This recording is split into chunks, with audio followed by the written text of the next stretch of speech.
Philippine farm output rose to 1.77 trillion pesos in 2025, with rice self-sufficiency seen at 84% by year-end. To put this in context, we have June Palanca from ING Philippines and Sarah Mack from ING Asia Pacific. Starting with June, how would you assess the Philippines' position in Asia Pacific agriculture today? Agriculture is central to the Philippine economy, employing around one-fifth of the workforce and providing the foundation for national food security. But the sector continues to face long-standing structural challenges from low productivity and aging infrastructure to climate risks and continued reliance on imports. In today's fast-moving Asia-Pacific landscape, competitiveness increasingly depends on producing smarter, not just more. That means modernizing farming systems, adopting climate smart technologies, improving logistics, and generally integrating more deeply with regional value chains.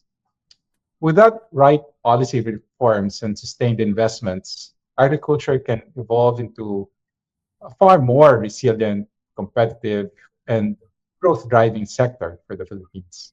But what's the most important action needed to move the Philippines closer to food self-sufficiency? Sarah, would you like to take on this question? The single most important step towards food self-sufficiency is to raise productivity in a climate resilient way. So that actually requires sustained investments in irrigation, mechanization, agronomy support, modern post-harvest, as well as cold chain infrastructure, alongside with climate-smart practices that protect farmers from weather shocks. At the same time, digitalization and agtech can also help to de-risk supply chains and unlock important sustainable finance. Last but not least, better logistics and harmonized trade standards will reduce waste and also open higher value markets. All in all, together, these actions can future-proof Philippine agriculture and strengthen national food security. We're seeing multiple roles in here. So for you both, what is the private sector's most critical role in accelerating Philippine agriculture? Generally, public policy sets the direction, but sustainable transformation really only happens when the private sector commits to the long term. Agriculture is complex, it's interconnected, and capital intensive. So progress really depends on business, financiers, and supply chain partners working together. The private sector's role is to invest with patience, bring expertise, and help agribusiness scale beyond local markets.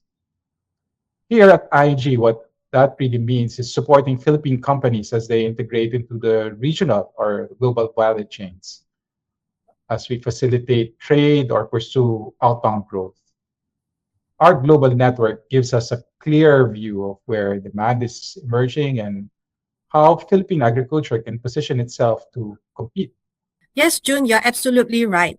The private sector's most critical role is to connect capital, capability, and markets. Asia Pacific is central to feeding the world, but the food system is becoming more complex and more volatile, which makes collaboration very essential. Global players, local champions, and the entire value chain need to work together, including banking partners like us.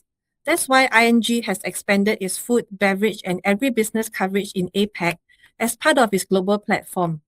We bring deep sector understanding and tailor solutions that help clients navigate complexity, manage risk, and grow responsibly. From supporting international agribusinesses investing in the Philippines to helping local champions scale regionally and globally, we help capital flow where it matters the most towards building a more resilient, sustainable, and future-ready food system. Thank you so much for joining us today, June and Sarah. Looking forward to having you both back on the program. Thank Thank you. you. Once again, those were June Palanca, Country Manager for ING Philippines, and Sarah Mack, Head of Food and Agriculture at ING Asia Pacific. For more news, visit asianbankingandfinance.net.